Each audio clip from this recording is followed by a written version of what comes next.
I would now like to introduce the moderator for today's webinar, Ann Petrick, Senior Director of Research for Vistage. Thank you. The most recent Vistage CEO Confidence Index report reveals that 59% of CEOs of small and mid-sized businesses are planning to expand their workforce this year, and attracting qualified talent is one of the top issues they're having. With the larger workforce comes the need to think about performance management and HR in a new way. While it might be easy to ignore an employee-related situation until it reaches a boiling point, it can also make a company vulnerable to a litany of liabilities. Luckily, some of the most common HR mistakes are also the most preventable when you take a proactive approach to planning. Today's presenter is Stacey Dennis, a human resources specialist in Insperity, who is going to share those 7 most common HR mistakes and how you can avoid them. Stacey's extensive experience includes employee relations, learning and performance, policies and procedures, as well as organizational development. As a lifelong learner, Stacey obtained her bachelor's degree in Human Resources Management from Ball State University's College of Business and also has her SHRM SCP. Stacey, I'll turn it over to you to get us started. Thank you. Good morning, everyone, or afternoon, depending on what part of the country you're in. Let's go ahead and get started. Oh, no. I'm not able to advance. Oh, there we go. So I've put some objectives together for today's presentation. First, we're going to identify what are those 7 common HR errors that you should avoid. How can you take a business acumen approach to planning your HR activities? And then finally, understanding the risks associated with the decisions related to your human capital. So to set the stage for today's presentation, I want to just kind of break down HR into 4 buckets.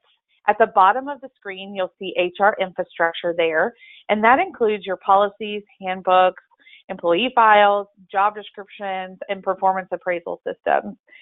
All of these infrastructure pieces represent how you do business. It does not help you if it does not represent you. So when you think about, your job description, when was the last time that they were updated? Where is it? Is it sitting in a desk drawer somewhere collecting dust, or is it actually relevant to the jobs that you have in existence today? Moving over to the right hand, you've got talent acquisition. We're in a very tight labor market right now. So how do you define yourself in a tight labor market to make people want to work for you? Are you an organization that people are knocking down the doors to work for? Or are you simply just waiting for someone to fall in your lap? So how are you setting yourself apart? Moving into the middle, you've got employee retention. This includes performance feedback and professional development. So are you providing feedback to your employees? Does that feedback or the system in which you provide the feedback align with what's in your infrastructure? Again, what's in your job description should match what the performance metrics are. You can see how if the infrastructure is not there or it is not in alignment of the real employment environment, then your other managerial activities will suffer. And then finally, the last bucket is your compliance and protection. So we all know that employment laws change, at the drop of a hat, and they're inevitable. And they can also create a strain on the business. So how do you keep up? And do you have procedures in place to ensure that you're in the know with everything that's happening and how fast it's happening? So we've talked a lot about the HR function in a company. I want you to think about your organization, and I want you to fill in this blank. As a manager of my company's HR, I am tired of dealing with blank. And it's perfectly fine if what you're thinking of is not on the screen. I bet I can still relate it back to a people problem. As we move through today's training, keep in mind what that initiative is, and I want you to put in some real effort in finding a new approach to an old problem. So I was at a training a while back, and they said, we all hate 2 things. We hate change, and we hate the way things are. So if you leave here with nothing else but one thing today, I hope it's that doing the same thing over and over again and expecting a different result is literally the definition of insanity. And I hope that you find a real tenacity for wanting to affect change in one piece of your HR puzzle. If you're not seeing the results that you want in managing HR-related issues, you have to do something different. So here are the 7 most frequent HR mistakes. Perhaps going through this list will spur some thoughts toward doing something different when you return to your normal job. Consider your decisions and actions that you make each day. How do they make an impact, not just on that day, but on each day going forward? It's easy to ignore the HR side of your business when things are going smoothly. After all, there are far more pressing concerns nagging us each day. But imagine if you ever heard someone in accounting say, you know, I'm just really tired of paying bills. Or if your salesperson says, I don't think I really want to sell anymore. That would just be ludicrous. So it's part of their job. And as a manager or a business owner, dealing with employee-related issues is also part of your job. And that needs to be the mindset towards HR. So I want the thought process to be, each day I'll deal with employee issues, and each day I'll deal with customer issues, and each day I'll deal with product quality issues. And so as we go forward today, I just want you to keep in mind, again, you know, how can you take a new approach to an old problem? So we have a poll question for you all. When was the last time that you updated your employee handbook?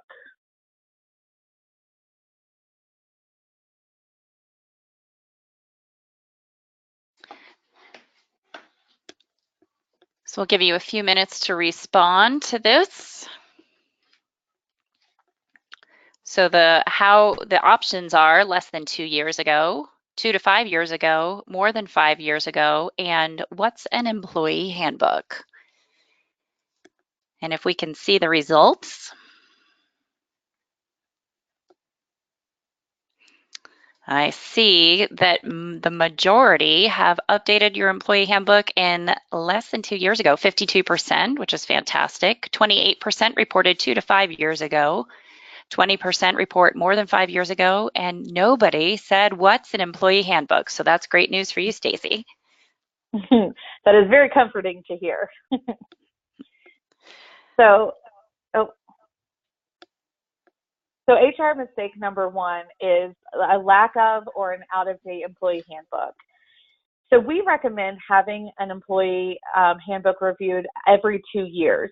Laws change so quickly that, you know, even in that 2-year time frame, you can have a significant amount of updates to your employee policies. And then when you distribute it to employees, do you get a signed acknowledgement form?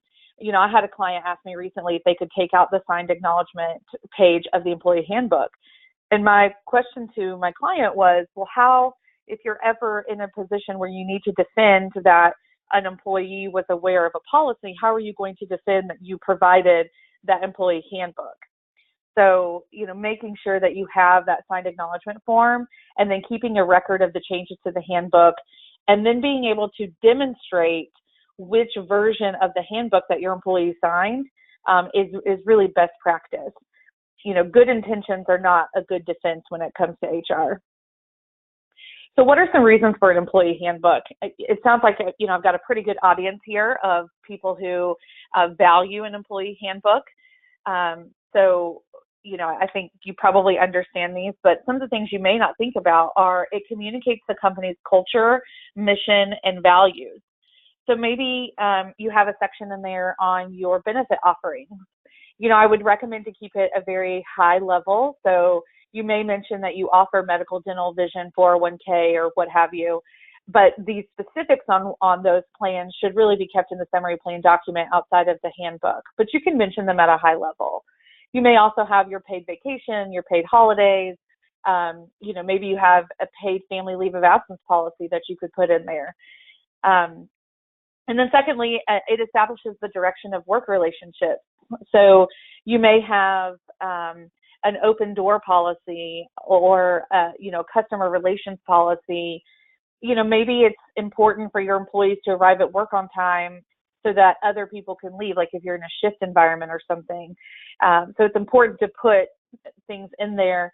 You know, in your absenteeism and tardiness policy, you may say something like, it's important for you to get to work on time so that the work of your coworkers don't suffer.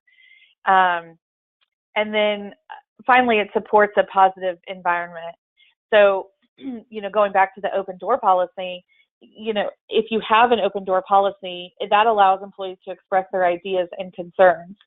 And I would ask you, are your policies well known by your managers and your employees? Your managers are stewards of the company, and when they speak, your employees perceive it as the company speaking. So if you have not challenged your managers to have an understanding of what's in the company handbook, that's something I would definitely think about doing. It's good bedtime reading. It'll put you right to sleep. But they need to understand what's in the employee handbook, because they are responsible for carrying out some of those policies and procedures. And while not the sole reason to have a handbook, communication information regarding legalities of the handbook is an important protection for you and your employees. The handbook is also a place where employees are told how to report harassment and discrimination. This is getting a lot of attention with the Me Too movement. Employees need to understand that the organization supports a harassment-free environment, and that they have a very clear practice or procedure in how they can bring forward a complaint of harassment. Including these types of policies in your handbook can be a benefit to your company when or if you must demonstrate a good faith effort to comply with a particular law. This is an important concept in employment allegations.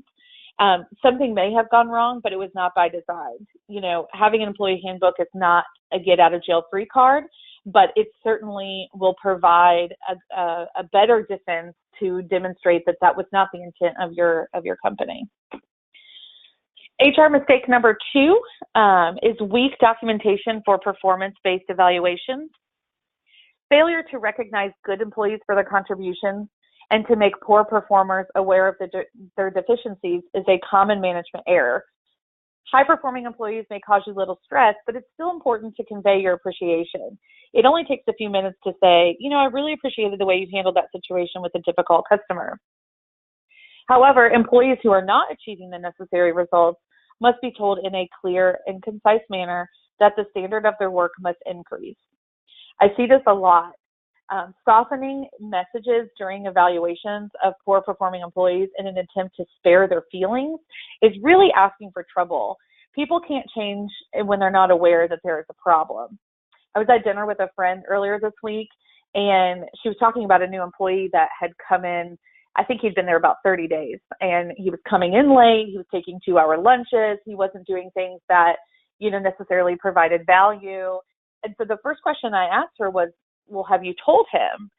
And she said, well, that's a really good point. And I said, he can't change unless he knows what the issues are. So I encouraged her to pull out the job description that he was hired against and to go through that. If he's been there for 30 days, do a checkpoint. Where are you in learning the job? How are you doing against the metrics that we expect? And kind of reset expectations. At this point, there have just been, hint dropping. Well, that doesn't work for some people. So you have to be a little bit more pointed in your communication, and softening that message just does not work. The other thing is I would, consider how adults learn. Adults learn best when information is delivered in small, easy to digest chunks. The busier your people are, the more they'll value being able to absorb powerful concepts in just a few minutes. Coaching should be convenient and easy to deploy. And you should also reward improvement in meaningful ways. Some companies will conduct a stay interview where they basically ask their employees, what do you like about your job and why do you stay with the company? That will provide information about what is important to your employee base, and it can kind of help shape some of your initiatives going forward. To build on this, most people don't realize, why we document performance. And it's really to be able to defend your employment decisions. Why did someone get a promotion versus someone else? And why did you terminate someone? Why did you give someone a raise? Those are all things that you want to make sure that you are documenting. So what does effective documentation look like? It states specifically what the problem is. You want to stay away from vague descriptions and bring the statement back to a behavior that needs to be changed. You want to stay away from personal attacks and subjective comments. So ineffective might be, you're always angry and you need to get control of your attitude. Whenever I see the word attitude in a performance write-up, I immediately have a conversation with my client and say, well, what does attitude mean? Is it eye rolling? Is it body language? Is it the words coming out of their mouth? Is it the way they carry themselves? Be very descriptive. So instead of saying, you're always angry, you need to get control of your attitude, you might say, eye rolling when given instruction is not appropriate in the workplace. So that may make you think of your teenage children, and often, management does kind of feel like parenting. So maybe try some things, at home and at work and see if they stick. Express clearly what the expectation is for the employee. Example, when you become frustrated, you're expected to politely tell your coworker that you need a moment to consider their request. If appropriate, set a time frame for compliance. So there are two kinds of a performance improvement plan and a counseling write-up. And the difference really is a write-up or a counseling statement is something happened and you need to document it and say, stop it, knock it off, don't do it again. And a PIP is more about you've got a skill or an aspect of the job that they're just not getting and they're not performing at that level. So you're going to write out a more extensive plan to help them get to where they need to be. So, maybe it's attend training that they need, or partner them with a buddy, or, have them read a book, something like that. That might be more appropriate for a PIP versus a counseling statement where somebody, is tardy time and time again. You don't necessarily need to write a 30-day plan on someone, not on someone being tardy. You just say, don't be tardy. So that leads into our next point, which if an extended time frame is appropriate, you want to establish regular check-ins. So if they are on a PIP, don't put them on a 30-day PIP and don't talk to them again for 30 days. I would say have weekly meetings with them and say, here's what we're expected of you throughout the PIP, and here's how you're tracking against that. Maybe it's discovered that what was in the initial PIP isn't working, and so you need to adapt what the plan is that you've written out. Employees, and then finally, inform the employee of what the consequences are if they fail to comply. So further violations of this or any other policy will result in further disciplinary action up to and including termination. So they always need to understand what are those consequences. That's often a missing piece. And I think the most important thing that is always missing is that people don't close the loop. So you may put them on a 30-day PIP, but then at the end of the 30 days, you don't circle back to them and say, okay, you're performing at the level that we are expecting of you, and so you need to stay there, or you're still not performing, so we're going to put you on another PIP, or we've come to the point in time where this relationship is no longer effective, and we're going to go ahead and sever ties. So I'll get calls from employees that they say, well, I was put on a PIP 6 months ago, but they never told me if I was off of it. So make sure you're closing that loop with them. And then the employee signature, often employees are hesitant to sign performance documentation, but why do we even need those signatures? It's important to let them know that their signature does not mean that they necessarily agree with what is written, but rather it's an acknowledgement that they were talked to about the performance deficiency and the document was reviewed with them. If they still refuse to sign it, a manager in the room should note that the employer refused to sign and then sign and date the document. Some additional documentation tips. You want to capture facts in real time. Condition change, memories fade, people change, they leave, they transfer, they take on new responsibilities. So I know that, there's a lot of things to do as a business owner, but you don't want to get 6 months into a situation and think, gee, I wish I would have started this 6 months ago and writing them up. I was just having this conversation with a client earlier this week. They wanted to terminate somebody who was being insubordinate. And they said, this is her 4th time being insubordinate. And I said, well, have you talked to her about the other 3? And they said, no. And I said, then why would you terminate her? So, make sure you're taking care of things in real time. Being busy is not a good defense. Answer the who, what, when, where, and how. Be professional, not emotional. I always recommend write out what you need to say, walk away from it, and go back and see where your opinions kind of seep through. So be clear and succinct. I had one recently that was like 7 pages.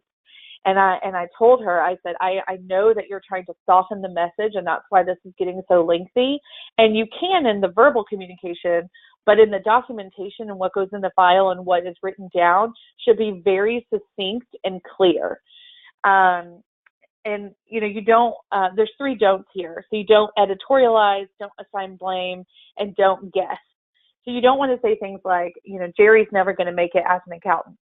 We are not fortune tellers. We can't tell the future. That's not a decision that a manager should make.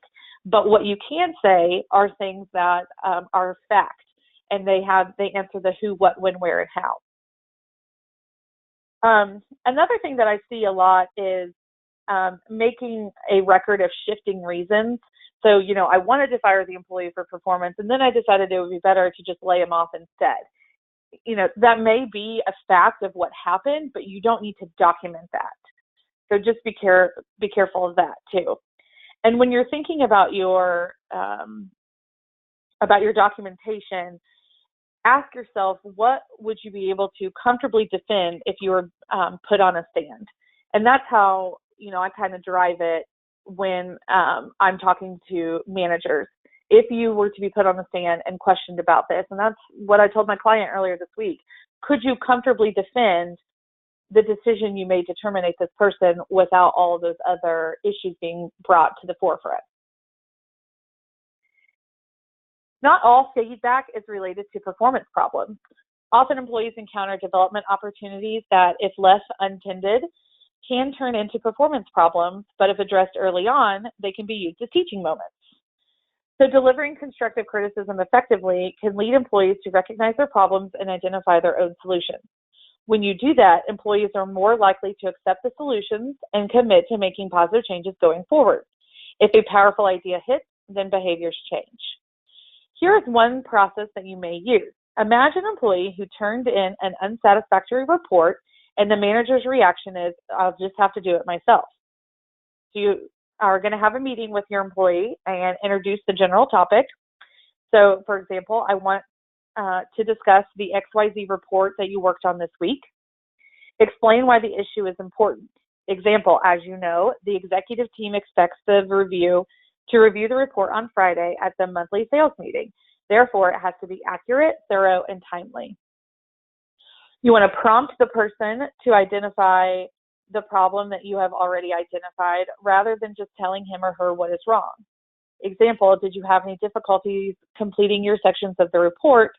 Do you have any questions? You could then suggest problem areas if the person cannot think of any. So how do you feel the analysis section looked? If the person confirms the problem, ask how you can help. Share any relevant experience you have and agree on a plan to correct the problem this time and avoid it in the future. One simple way to summarize that is to provide support without removing responsibility. So at the end of the day, it's still their responsibility to do this report correctly, but you can provide support in giving different suggestions, giving some different training, sharing your own experience, things like that. And then describe the problem as you see it. If the person still refuses or is unable to identify a problem, specifically describe the problem that you see. Example, although your work was good overall, the analysis section is weak because ... And then share your observations and then invite the person to weigh in. State your expectations and ask the person to agree on a corrective plan. Don't underestimate the impact of poor performance and bad behavior in bringing down your team. And I think we have another poll question, which is, what is the most critical talent management challenge of your business today? And our response options are attracting qualified talent, retaining existing talent, training and development of employees, creating growth opportunities for employees, or creating a strong culture that drives employee engagement. So we'll look at the responses for what's your most critical talent management challenge, and that'll set us up for the next content that Stacey's going to share with us. Can we get the results?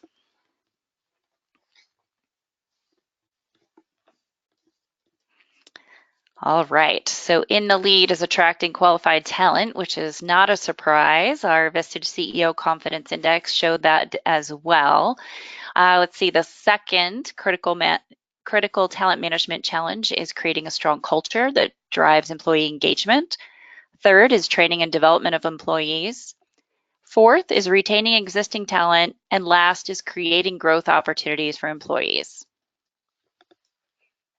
Stacey, back to you.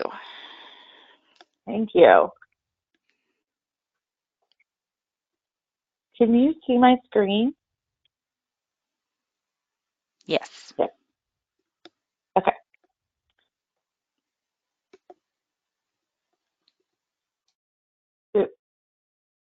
Okay, sorry. I think I pressed some buttons. So one of the most prevalent issues in companies today is inadequate employee records. Some managers document everything, and others we can barely get to sign a time card. I'm sure that's nothing you've ever experienced. Stacey?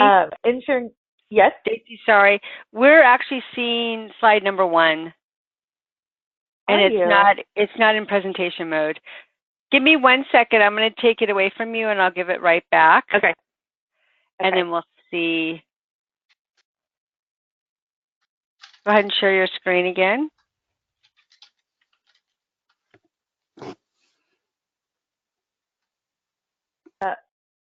Okay, go ahead and put it in presentation mode. There you go. Is that good?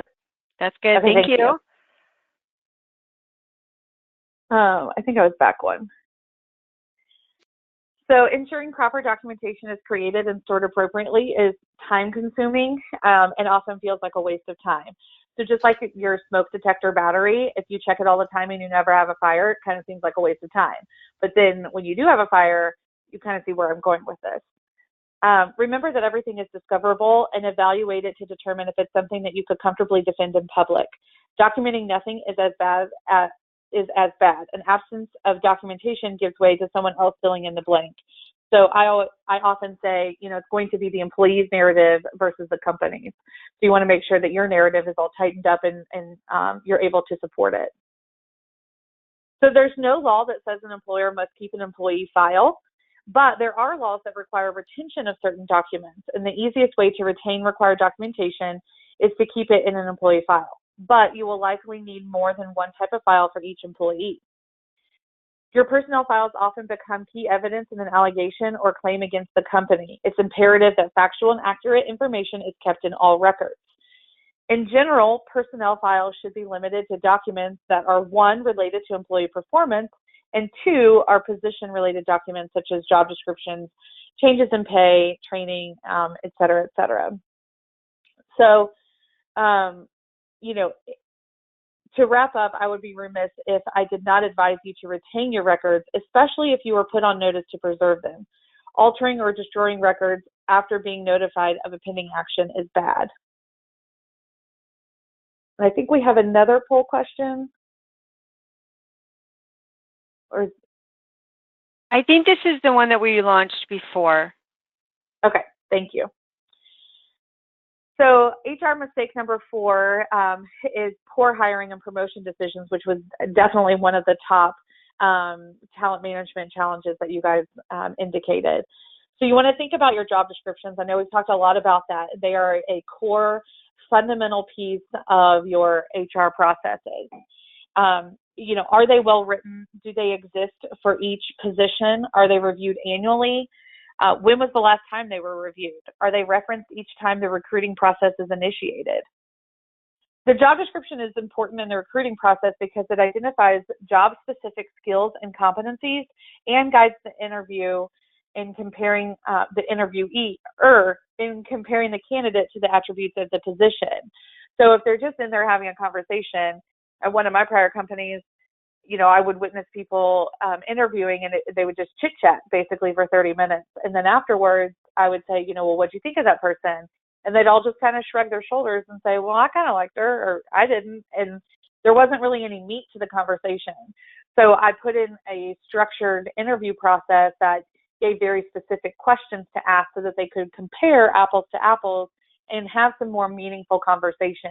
And then after that, our debrief on the candidates had a lot more substance to them so that we were able to really get to the heart of if somebody was a good fit for a position or not. Have you ever had a job candidate who looked great during the interview but then turned out to be a mediocre performer? This is probably because you weren't asking the right questions or you weren't getting, to the root of the matter. You're probably just in there chit-chatting. If you think about the difference in how much you talk versus the candidate should really be doing a majority of the talking. And so if you're finding that you're doing more of the talking, you probably need to do some adjustments there and make sure that you're asking some good open-ended questions. Most of the interviews focus on job skill, so I'm going to talk a little bit about competencies, which are behaviors.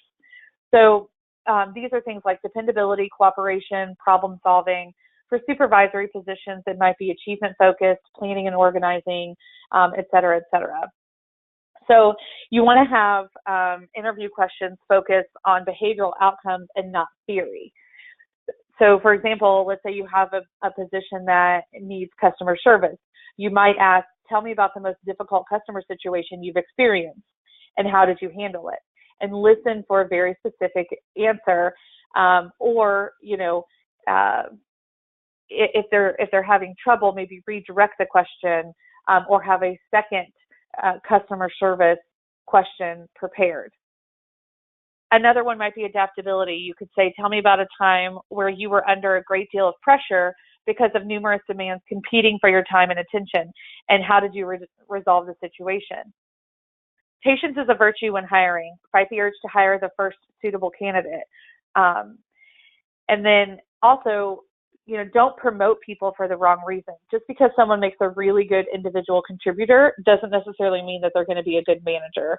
So if you're looking at promoting someone, go through an interview process with them as well and assess their behavioral attributes against what you're expecting in a manager. You'll be glad you did in the long run. So we talked about careful hiring. Now let's talk about competing for talent. As I mentioned earlier, we're in a tight labor market and it's really hard to find talent. And most of the time, candidates are not applying to jobs. You have to go out and search for them and be more of a headhunter these days.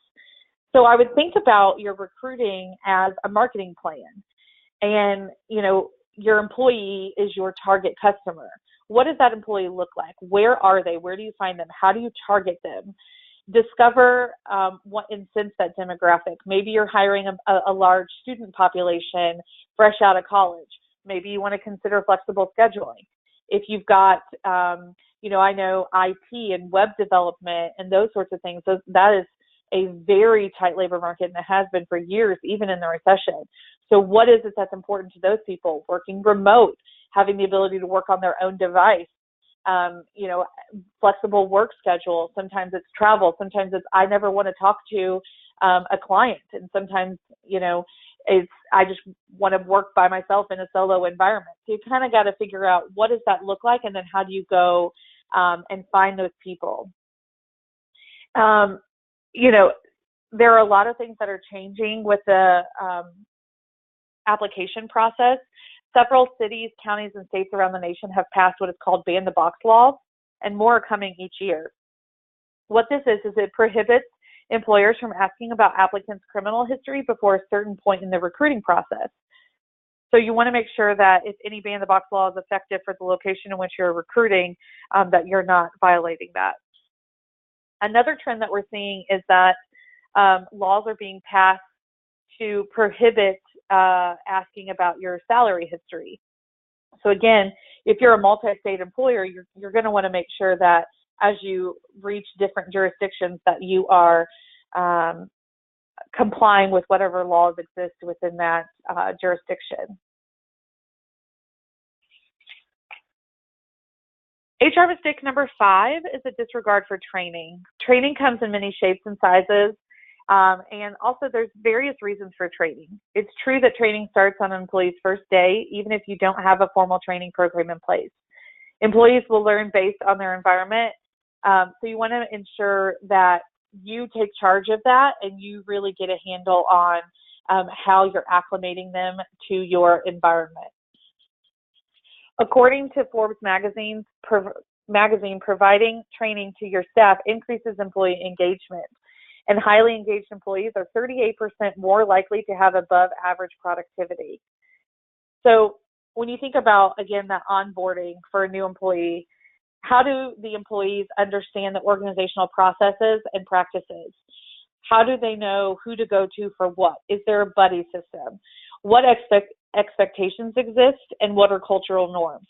Like, you know, sometimes it's okay if you leave at 3 o'clock before a holiday. Is that something that's in your culture? And who's going to tell them that? You know, maybe it's we wear jeans on Friday. Who tells them that? Is there industry or role specific training that they have to go through? This is a nice plug for everyone should be doing harassment prevention training, especially in today's environment. You might have ethics training. You might have forklift training. You might have some HIPAA training if you're, you know, somebody who works with protected health information. So you've got to think about what is relevant to your company. HR mistake number 6 is a lack of adequate HR policies. So again, you know, going back to the handbook, think about the last time that you reviewed your policies. Have you ever thought about what is the purpose of my policies? Written policies which reflect the organization help to create predictability. If you're a growing organization and you're starting to spread out over different locations and you're giving some of that control up to your managers, how are you going to ensure that they are being consistent in their different or in their different policies that they carry out? The handbook should have most, if not all, your policies. You know, are you confident that you have all the policies that you should have? Again, I mentioned earlier that different states have different state-specific policies. So it's important for you to determine what your organization is able to do. One thing that I want to mention specifically is a complaint process. Do your employees know how to pursue complaints? When it comes to the harassment prevention policies, having a complaint procedure is a very specific thing that the EEOC encourages to be in there. Another thing that's growing is the disaster and workplace violence plans. So it's becoming more expected that you're going to encounter some sort of a disaster or workplace violence situation. I know that is a sad reality that we all have to face. We've got all kinds of weather disasters happening, and you know, how are you prepared to encounter those? You know, I think about our company's headquartered in Houston, and when Harvey happened a few years ago, having a disaster plan in place really helped so that we didn't experience a huge disruption in our business. So it's something you want to think about as you continue to grow. Do you have policies that provide guidelines around counseling, employee discipline, or terminations? Are these policies written at a high level, or are they so detailed that it's difficult to apply? You want to allow yourself enough flexibility that managers can use independent discretionary judgment to apply these policies, but specific enough that they're not applying so much discretionary judgment that, you know, again, you're being inconsistent across your organization. It is a very fine line, but that's where HR and your legal team can help you. Again, you know, we recommend that you review it every 2 years and ensure that all your employees sign an acknowledgement form. If all your policies are in the handbook and employees do sign an acknowledgement of receipt, then you're ahead of the game here. These are all important pieces of keeping the employee handbook current and relevant to the workplace. What about when policies are set and most employees don't follow them? Things to think about as you assess. Are they realistic? Have the rules been communicated? Does it tell your employees step by step how to perform each day, or is it just guidance? If you have policies which appear to restrict your employees' rights, adding a sentence that states the policy is not intended to prohibit communications or engaging in activities that are protected by law may be helpful. Again, your HR or employment lawyer can help you have appropriate language. Review your policies with this in mind. Don't overlook the importance of an internal HR audit. Though a company may have once been compliant, again, laws and regulations change regularly. Set aside time, at least on an annual basis, to make sure that your HR policies are current, complete, and reflect the company's direction. And our last poll question of the day. Right, this relates to employment-related laws. How many employment-related laws and regulations existed in 1940? So please select one. Were there 4 employment-related laws, 8, 14, or isn't that what our legal team is for? So we'll give you a moment to answer about employment-related laws, and let's see how our attendees did in guessing the laws. All right, 30% said there were 4 laws. Another 30% said 8 laws. 25% said 14 laws, and 15% said, isn't that what our legal team is for? Can you still see? Yep, just go back into, yeah, there you go. Perfect. Okay, perfect. So I'll give you the answer on our next slide. But, you know, HR mistake number 7 is an ignorance or disregard for applicable employment laws and regulations. So, you know, I appreciate all of you that were honest and said, is that what our legal team is for? However, business owners and managers, you know, you do need to have a pretty good understanding of employment laws and regulations, and, you know, failure to understand or at least be aware of them can be a costly mistake. You know, going back to the situation I was talking about earlier this week where the young lady was insubordinate and they were going to terminate her, they had asked her to move her desk. And she said, I have ADD and I don't want to move my desk. And I said, well, now she has presented an issue that you need to engage in the interactive process, which is required under the Americans with Disability Act. And he was just going to terminate her. She could have had a very valid claim for discrimination under the Americans with Disability Act. And that's something that did not even occur to my client. And once we talked through it, he was like, you know, I don't like what you're saying, but at least I understand it. And shortly before this webinar, I had a call with my client, and they said the conversation went in a completely different direction because of our conversation. She's still working there. Things are good. She apologized, and you know, they're moving forward in a good direction. So, you know, having an understanding of employment laws is key when you're making employment decisions. In the fiscal year 2016, the EEOC said it resolved 97,443 private sector bias charges, leading to $482.1 million in monetary relief for alleged discrimination victims. So make sure that you're not part of that $400 million. So here's the answer to our poll question. You can see there in 1940, there were 8 employment laws. So if you're feeling a little stressed about running a business today, this is a good diagram that shows you maybe why you're kept up at night thinking about your employee problems.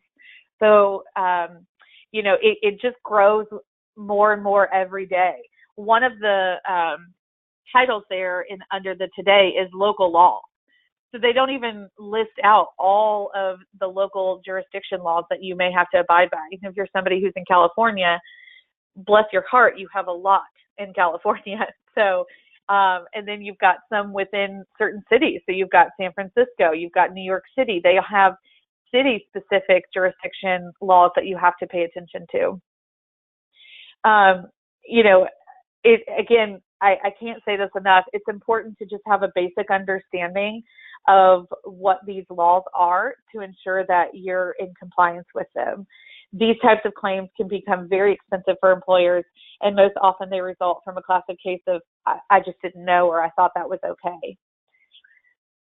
one big case that I just want to mention briefly, I see this a lot. Clients have point attendance systems, and Sears in 2009 had a record-setting consent decree that was to the tune of $6.2 million, and the accusation was that the company failed to reasonably accommodate due to the company's inflexible leave policy. So they had a leave policy which allowed up to 12 months of leave. However, once a leave hit that maximum, if the employee couldn't return to work, the employee was terminated from employment.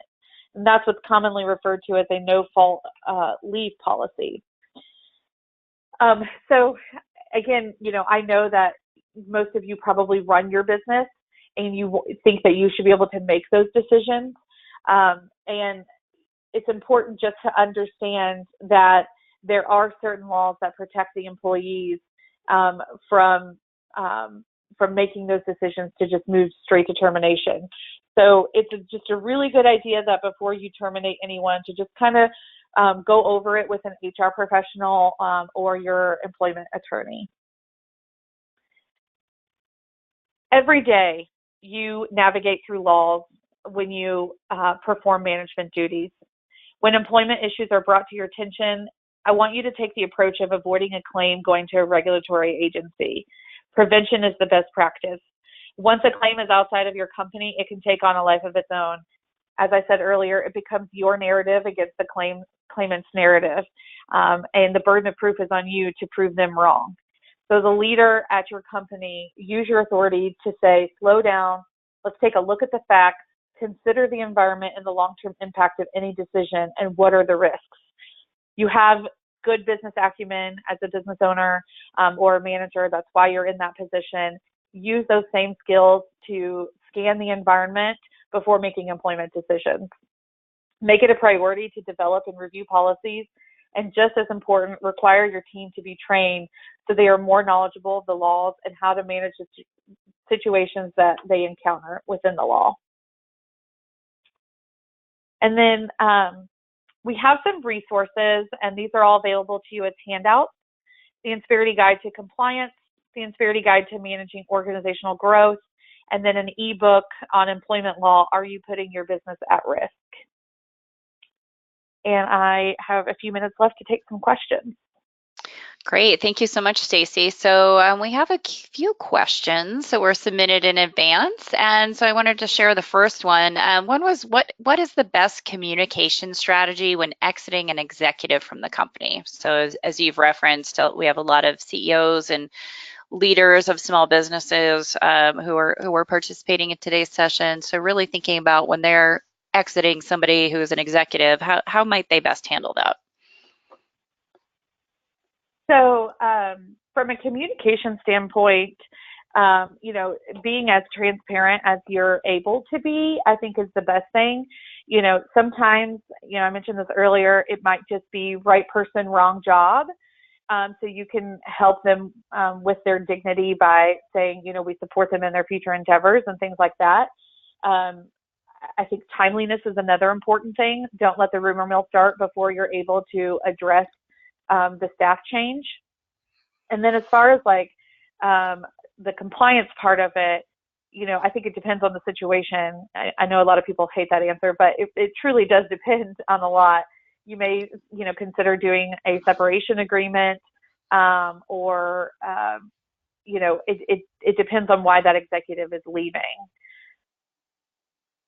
Okay, yeah, I'm sure every situation is very different. A lot of the things that you talked about, with the accountability, as a leader of a small business who has managers that handle a lot of the functional areas and frontline employees, what's the best advice you have in terms of helping hold managers accountable to some of these mistakes that might happen? Yeah, that's a great question. Having it be part of their performance metrics to ensure that their employees are performing is the first step in that. So if the managers are not being held responsible for their people performing, then there's no motivation there for the managers to be managers. And the other thing is, give them some control.